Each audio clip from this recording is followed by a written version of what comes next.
Puberty అనేది less than 9 years పిల్లలు చాలామంది ఇప్పుడు క్లినిక్స్కి వస్తున్నారు.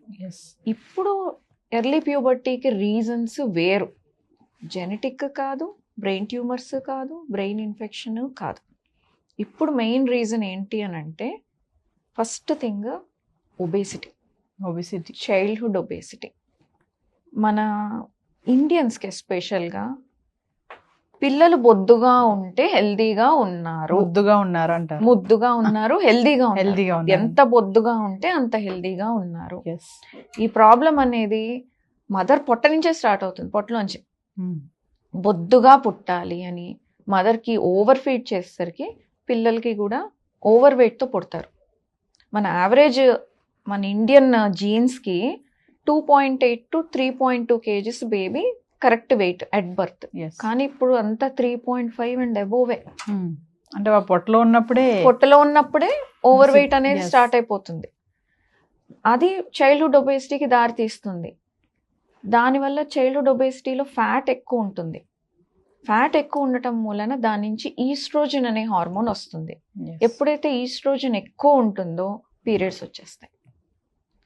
అది ఒకటి first reason. Second reason preservatives, chemicals, additives food.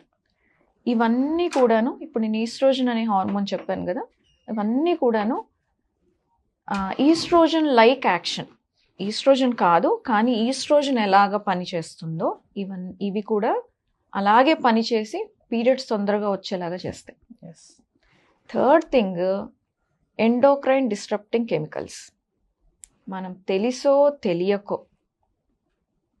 మనం యూస్ చేసే కాస్మెటిక్స్, షాంపూస్, కొన్ని కెమికల్స్, లోషన్స్, దానివల్ల కూడా స్ప్రేస్, వీటిలన్నిట్లో కూడాను ఈస్ట్రోజన్ మిమికింగ్ సబ్స్టెన్సెస్ ఉంటాయి. ఈస్ట్రోజన్ లాగా పనిచేసేవి. పర్ఫ్యూమ్స్లో వాటిలో థాలేట్స్ ఉంటాయి, షాంపూస్లో వాటిలో పారాబెన్స్ ఉంటాయి, కాస్మెటిక్స్, చీప్ కాస్మెటిక్స్ ఉంటాయి కదా, సెంటెడ్ కాస్మెటిక్స్ ఎస్పెషల్లీ వాటిల్లో చాలా కెమికల్స్ ఉంటాయి. సన్ స్క్రీన్ లోషన్స్లో ఉంటాయి, నెయిల్ పాలిష్లో ఉంటుంది, నెయిల్ పాలిష్ రిమూవర్స్లో ఉంటాయి. ఇప్పుడు ఇవన్నీ కూడాను మన ఆడపిల్లలు చాలా ఎక్కువగా వాడుతున్నారు. చిన్న ఏజ్ 4-5 years నుంచి మేకప్, లిప్స్టిక్, లిప్ బామ్స్లో కూడా ఉంటాయి చీప్ క్వాలిటీ వాటిల్లో. ఇవన్నీ ఎండోక్రైన్ డిస్ట్రప్టింగ్ కెమికల్స్. సో వీటి వల్ల కూడా ఎర్లీ ప్యూబర్టీ వస్తుంది. ఇంకొక రీజన్ సోషల్ మీడియా. మెయిన్ అంటే పెద్దవాళ్ళ ఫోన్లు తీసుకొని చూస్తారు వీళ్ళు. అడల్ట్ కంటెంట్కి ఎక్స్పోజ్ అవుతారు. ఎప్పుడైతే అడల్ట్ కంటెంట్ వాళ్ళు చూస్తారో వాళ్ళ బ్రెయిన్లో చేంజెస్ వచ్చేస్తాయి. వాళ్ళ బ్రెయిన్లో రిలీజ్ అవ్వాల్సిన హార్మోన్స్ వేరుగా రిలీజ్ అవుతాయి. ఆ ఏజ్కి రిలీజ్ అవ్వాల్సినట్టు కాకుండా వేరే పెద్దవాళ్ళకి రిలీజ్ అవ్వాల్సినట్టుగా రిలీజ్ అవుతాయి.